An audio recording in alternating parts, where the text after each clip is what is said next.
तो इस सेशन में हम लोग बात करेंगे 2 इम्पोर्टेंट एस्पेक्ट्स पाइथन के कि पाइथन में इनपुट और आउटपुट हम लोग कैसे लेते हैं। किसी भी प्रोग्रामिंग लैंग्वेज में जो मोस्ट इम्पोर्टेंट थिंग है that everybody should learn in start कि कैसे इनपुट लेना है और कैसे फाइनल आउटपुट को प्रिंट कराना है। ठीक? तो 2 सॉफ्टवेयर हम लोग इस पूरे प्रोग्राम में यूज़ करेंगे। एक तो नो डाउट पाइथन और दूसरा हम लोग यूज़ करेंगे एनाकोंडा। तो इंस्टॉल करने का प्रोसेस सिंपल है। गूगल में जाइए, टाइप कर दीजिए डाउनलोड पाइथन, डाउनलोड कर लीजिए उस सॉफ्टवेयर को। फिर नेक्स्ट नेक्स्ट नेक्स्ट करके जो एज यूजुअल होता है आप उसको इंस्टॉल कर लीजिए। सिमिलरली अगेन गूगल पे जाइए, टाइप कर दीजिए डाउनलोड एनाकोंडा, एनाकोंडा का लिंक आ जाएगा। अगेन उसको डाउनलोड करके इंस्टॉल कर लीजिए। बहुत सारे वीडियोज़ इस पे ऑलरेडी पड़े हुए हैं, ठीक है? तो इसलिए मैं इसमें एक और वीडियो नहीं बना रहा हूँ, ठीक? एक बार जैसे ही आपका एनाकोंडा स्टार्ट हो जाएगा तो उसमें एक टूल है जुपिटर नोटबुक का, वो हम पूरे इस प्रोग्राम में, इस पूरे कोर्स में यूज़ करेंगे, ठीक? Again I am repeating which tool, Jupyter notebook का हम लोग यूज़ करेंगे। चलिए जल्दी से, हमने ऑलरेडी जुपिटर नोटबुक इंस्टॉल कर ली है, तो हम सीधे पहुंच रहे हैं कि उसको हम लोग ओपन कैसे करेंगे। तो आप अपने सिस्टम पे सर्च में देखिए, नीचे सर्च आ गया, यहाँ पे टाइप कर देना जुपिटर। जैसे आप जुपिटर टाइप करेंगे तो आप देखेंगे जुपिटर जुपिटर नोटबुक ऐप आ जाएगा। इस पे आप क्लिक कर दीजिए। ठीक, क्लिक करने के बाद आपको थोड़ी देर वेट करना है, कुछ ब्लैक स्क्रीन में कुछ कोड एग्जीक्यूट होगा और फाइनली आपकी जुपिटर नोटबुक ओपन होके आ जाएगी। ठीक, जुपिटर नोटबुक का जो देखने में वो आपको इस तरीके से दिखाई देगी। ठीक है, ठीक, नई फाइल अगर आपको ओपन करनी है तो न्यू फाइल ओपन करने के लिए आपके पास एक न्यू ऑप्शन आ जाएगा। जैसे आप उस पर क्लिक करेंगे, एक ड्रॉप डाउन है, यहाँ पे नोटबुक आ जाएगा। अगर आपका पुराना वो है तो आपको पाइथन 3 लिखा हुआ भी आ जाएगा, तो पाइथन 3 वाले ऑप्शन पे आपको क्लिक कर देना है। जैसे ही आप इस पर क्लिक करेंगे आपकी नई नोटबुक ओपन होके आ जाएगी। ठीक, और उस नोटबुक में आप आराम से अपने प्रोग्राम्स एग्जीक्यूट करा सकते हैं। ठीक, तो कोड लिखने के बाद आपकी स्क्रीन कुछ इस तरीके की दिखाई देगी। देखिए आपके ये डिफरेंट कोड मैंने ऑलरेडी लिख रखे हैं जो भी मैं आपके सामने एग्जीक्यूट कराऊंगा।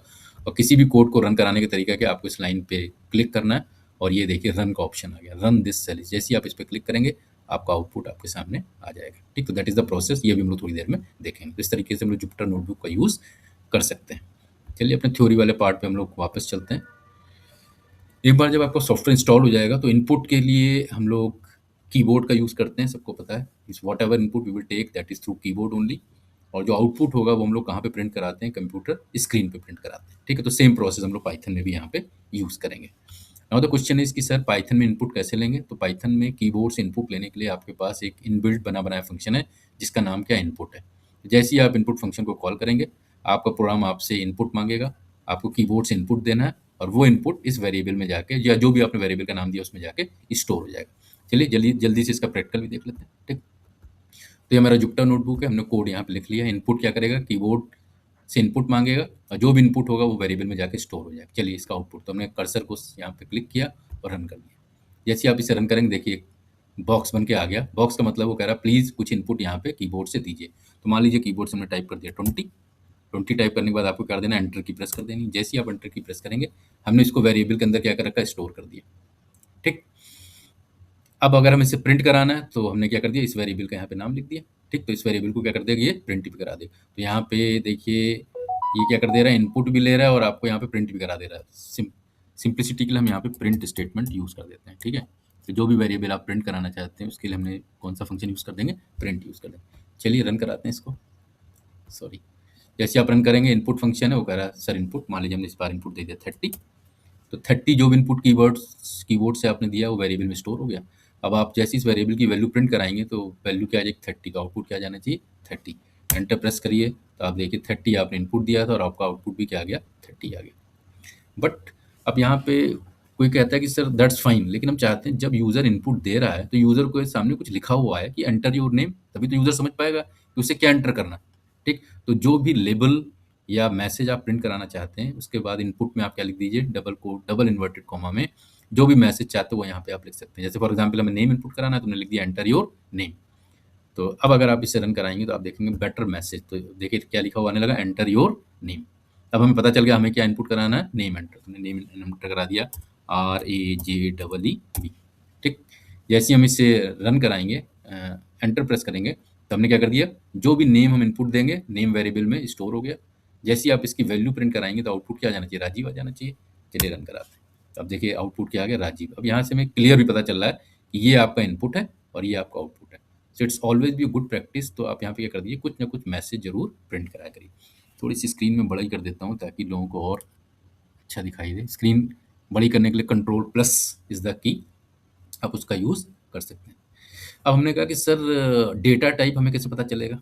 ठीक, कि ये जो हमने वेरिएबल बनाए हैं, एक तो पाइथन में सबसे अच्छी बात क्या है, अभी तो जावा में, सी, सी प्लस प्लस जब भी आप वेरिएबल बनाते थे तो आपको लिखना पड़ता था इंटीजर टाइप का है, ये फ्लोट टाइप का। जावा में अच्छी बात क्या है, जिस टाइप की वैल्यू आप इसके अंदर इनपुट कराएँगे, वो इस टाइप का वेरिएबल बन जाएगा। जैसे यहाँ पे वेरिएबल में आपने 20 करा तो इंटीजर टाइप का बन गया। यहाँ पे आपने वेरिएबल में इनपुट क्या कराया? नेम कराया, ठीक? नेम कराया, ठीक? तो ये नेम वेरिएबल किस टाइप का होगा, ये हम ये जानना चाहते हैं कि जो इनपुट फंक्शन है, ये किस टाइप के वेरिएबल का इनपुट लेके नेम में स्टोर कराता है।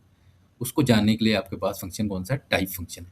तो टाइप फंक्शन आप लिखिए और जिस भी वेरिएबल का डेटा टाइप जानना चाहते हैं, उसका नाम लिख दीजिए। हम क्या डेटा टाइप किसका जानना चाहते हैं? नेम का, ठीक? तो चलिए इसको रन कराते हैं। जैसे आप इसे रन कराएँगे, वो कह रहा है सर ये तो स्ट्रिंग टाइप का डेटा है। तो हम समझ गए, इसका मतलब input function by default string type की वैल्यू किसी भी वेरिएबल में स्टोर करता है। तो अगर हमें इंटीजर टाइप की वैल्यू स्टोर करनी है, तो इसका मतलब इस स्ट्रिंग टाइप की वैल्यू को हमें इंटीजर में कन्वर्ट करना पड़ेगा, ठीक? तो हमने कहा कैसे कन्वर्ट करेंगे, तो देख लेते हैं। तो हमने लिखा एंटर योर एज, तो हम समझ गए एज तो इंटीजर टाइप की होगी, स्ट्रिंग टाइप की तो हो नहीं सकती, ठीक? तो हमने इनपुट फंक्शन यूज़ किया और हमने कहा जो भी यूज़र इनपुट कीबोर्ड से दे, उसे पहले इंटीजर में कन्वर्ट कर दो, फिर इसे एज वेरिएबल में स्टोर करना। और अगर हम यहाँ पे इंटीजर वेरिएबल या इंटीजर वर्ड यूज़ नहीं करते, तो बाय डिफ़ॉल्ट वो एज में कैसी वैल्यू स्टोर कर लेगा? स्ट्रिंग टाइप की कर लेगा, which is logically not correct, ठीक? तो जल्दी से चलिए इसको चेक करते हैं। सेलेक्ट किया, रन कर दिया, फिर वो पूछ रहा है एंटर योर एज, मान लीजिए एज हमने एंटर कर दी 24, एंटर किया, आप देखिए प्रिंट एज, एज क्या आ गया आपका? 24 आ गया, ठीक? अब अगर इस केस में हम मान लीजिए इसका डेटा टाइप चेंज करें, चेक करें, तो देखें क्या आता है। चलिए चेक करते हैं। तो इसको हम यहाँ से कंट्रोल सी, एमएस वर्ड की तरीके से कॉपी पेस्ट यहाँ पे काम करता है। यहाँ पे एंटर हमारा कंट्रोल वी, लेकिन हमारे यहाँ डेटा टाइप यहाँ पे एज है, तो हम इसको क्या लिख दे रहे हैं? एज लिख देते हैं, ठीक? अब हमने कहा हम डेटा टाइप भी अपना चेक करना चाहते हैं कि ये इंटीजर टाइप का है या फिर स्ट्रिंग टाइप का है। रन करा देते हैं। वो कह रहा है एंटर कराइए, हमने 34 मान लीजिए एज दे दी, एंटर प्रेस किया। अब देखिए वो क्या कर रहा है, डेटा टाइप क्या आ गया? इंटीजर आ गया। क्यों? क्योंकि आपने इंटीजर यहाँ पे यूज़ कर दिया था, ठीक? तो इसलिए by default input function string type की वैल्यू रिटर्न करेगा। अगर आपको किसी दूसरे टाइप की वैल्यू स्टोर करनी है, तो आपको यहाँ पे इंटीजर है तो इंटीजर, फ्लोट है तो फ्लोट, उसको कन्वर्ट करना पड़ेगा। फॉर एग्जाम्पल, अगर नेक्स्ट एग्जाम्पल में हमने लिखा एंटर योर सैलरी, अब हम सैलरी हम जानते हैं तो डेसिमल में भी हो सकती है, इसलिए हमने कन्वर्जन टाइप क्या लिख दिया? यहाँ पे फ्लोट लिख दिया। चलिए इसको भी रन कराते हैं।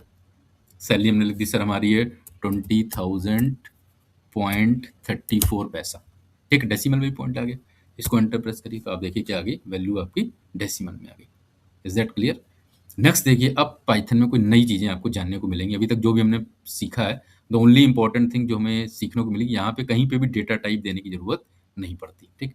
अब देखिए पाइथन में अब हमने कहा सर ऐसा हो सकता है कि हम एक साथ 2 इनपुट ले लें? ना, बिल्कुल ले सकते हैं। तो हमने क्या लिख दिया? इनपुट में एंटर 2 नंबर। अब हमने कहा dot split function. Split function क्या करेगा? कहीं पे भी इनपुट देते हुए अगर आपने गैप दे दिया, ठीक है? स्पेस बार अगर दबा दिया, तो ये मानेगा स्पेस बार से पहले दूसरी वैल्यू है, स्पेस बार के बाद दूसरी वैल्यू। तो हम जब 2 नंबर कीबोर्ड से इनपुट कराएँगे, तो उन दोनों के बीच क्या दे देंगे? स्पेस दे देंगे। जैसे ही स्पेस देंगे, वो उसको 2 नंबर अज़्यूम कर लेगा। तो जब 2 नंबर इनपुट हो गए, तो 2 नंबर आप देखिए यहाँ पे वेरिएबल कितने ले लिए? ए, कॉमा बी। तो दोनों इनपुट, एक इनपुट ए में स्टोर हो जाएगा, एक इनपुट बी में स्टोर हो जाएगा। तो बाय डिफ़ॉल्ट स्ट्रिंग टाइप का होगा, हमने दोनों को इंटीजर में कन्वर्ट कर दिया और फिर दोनों को क्या कर दिया? जोड़ दिया। चलिए रन कराते हैं, देखते हैं मज़ा आएगा। हमने क्लिक कर दिया, वो कर एंटर 2 नंबर, हमने एक नंबर इनपुट कर दिया 10, स्पेस बार प्रेस कर दिया, ठीक? और दूसरा दे दिया 20। अब क्योंकि हमने स्पेस दे दिया, तो स्प्लिट क्या करेगा? इसे 2 नंबर में ऑटोमेटिकली तोड़ देगा। वो कहेगा 10 डिफरेंट नंबर है, 20 दूसरा नंबर। इसको एंटर प्रेस कर दिया। जैसे ही आपने एंटर इनपुट किया, देखिए उसने 10 ए में स्टोर कर दिया, 20 बी में स्टोर कर दिया। दोनों को हमने इंटीजर में कन्वर्ट किया, दोनों को जोड़ा, 20 प्लस 10 कितना आ गया? 30। तो इसका मतलब एक और चीज़ होगी, पाइथन में एक ही स्टेप पे आप 2 से ज़्यादा इनपुट भी ले सकते हैं। केवल आपको क्या करना है, यहाँ पे डॉट स्प्लिट फंक्शन लगा दीजिए और जितने नंबर देने उतने यहाँ पे आपको वेरिएबल्स यहाँ पे देने पड़ेंगे। 2 हैं तो 2, 5 है तो 5, ठीक? तो एक और चीज़ हमें पता चल गई, means at a time we can give more than 1 input in a Python. फिर आता है कि सर अभी तक हम लोग एक ही नंबर प्रिंट करा रहे हैं। ठीक है सर, एक से ज़्यादा नंबर भी, एक से ज़्यादा वेरिएबल की वैल्यू भी प्रिंट करा सकते हैं? हाँ, करा सकते हैं, केवल कॉमा लगाते जाइए, ठीक? जैसे हमने देखिए, हमने 2 वैल्यूज़ ले ली, 2 वेरिएबल में, दोनों की वैल्यू अगर प्रिंट करानी है, आप रन कराइए, देखिए दोनों की वैल्यू प्रिंट कर दी। तो जितनी भी वैल्यूज़ आप प्रिंट करा सकते हैं, केवल आप बाद में उसके कॉमा लगाते चले जाइए, ठीक? एक और चीज़ अगर आप ध्यान से देखें कि बाय डिफ़ॉल्ट जितना भी वैल्यू ये प्रिंट स्टेटमेंट प्रिंट कर रहा है, दोनों के बीच क्या आ रहा है आपका स्पेस आ रहा है। बाय डिफ़ॉल्ट ये क्या कर रहा है, स्पेस दे दे रहा है कैरेक्टर। बट पाइथन में कोई ज़रूरी नहीं स्पेस, किसी ने कहा सर हम तो चाहते हैं कि दोनों नंबर के बीच डैश आ जाए, ठीक? तो उसके लिए आपके पास एक आर्गुमेंट है सेपरेटर का, तो आप लिख दीजिए एसईपी इक्वल टू डबल कोट के अंदर कोई भी सिंबल दे दीजिए। जो भी सिंबल आप यहाँ पे दे देंगे, ठीक? वो ही इन वेरिएबल इन वैल्यूज़ के बीच में आ जाएगा। चलिए देखते हैं रन करा के। जैसे आपने इसको रन करा, आप देखिए हमने नंबर क्या दिया था, यहाँ डैश दिया था, डैश आ गया। किसी ने कहा नहीं सर हम चाहते हैं हैश आ जाए, तो आप क्या कर देंगे, यहाँ पे हैश दे दीजिए। अब आप रन करेंगे तो सब नंबर के बीच वैल्यू क्या आ जाएगी आपकी, देखिए हैश आ गई, ठीक? तो बाय डिफ़ॉल्ट एक सिंगल स्पेस आएगी, बट अगर आप उस वैल्यू को चेंज करना चाहते हैं तो आप एससीपी आर्गुमेंट से उसको आसानी से चेंज कर सकते हैं, ठीक?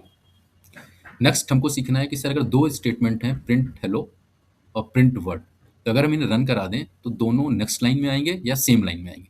चलिए रन कराते हैं। आप देखिए दोनों अलग अलग लाइन में जा रहे हैं। इसका मतलब एक और चीज़ हमें पता चलेगी, जो प्रिंट स्टेटमेंट है वो पहली वैल्यू प्रिंट करने के बाद कर्सर ऑटोमेटिकली नेक्स्ट लाइन पे ले जाता है। इसीलिए देखिए हेलो फर्स्ट लाइन में आया, वर्ड सेकंड लाइन में आया। अब किसी ने कहा सर मान लीजिए हमें तो नेक्स्ट लाइन पे नहीं ले जाना है, हमें तो दोनों प्रिंट स्टेटमेंट की वैल्यू सेम लाइन में ही प्रिंट करानी है, ठीक? तो उसके लिए तरीका क्या है, उसके लिए का आर्ग्यूमेंट है एंड। एंड इक्वल टू हमने डबल कोट के अंदर एक स्पेस बार प्रेस कर दिया, ठीक? तो हम क्या चाहते हैं, प्रिंट करो हेलो, फिर एंड में हमें क्या चाहिए, एक स्पेस चाहिए, स्पेस के बाद फिर आपको ये वाली वैल्यू चाहिए। चलिए इसको रन कराते हैं, जिससे आप इसे रन कराएंगे आप देखिए हेलो वर्ड अभी क्या हो गया, सेम लाइन में आ गया। बाय डिफ़ॉल्ट ये नेक्स्ट लाइन में चला जाता है, लेकिन अगर आपने एंड फंक्शन के आगे कुछ भी दे दिया तो ऑटोमेटिकली क्या कर देगा, सेम लाइन में उसको प्रिंट कर देगा।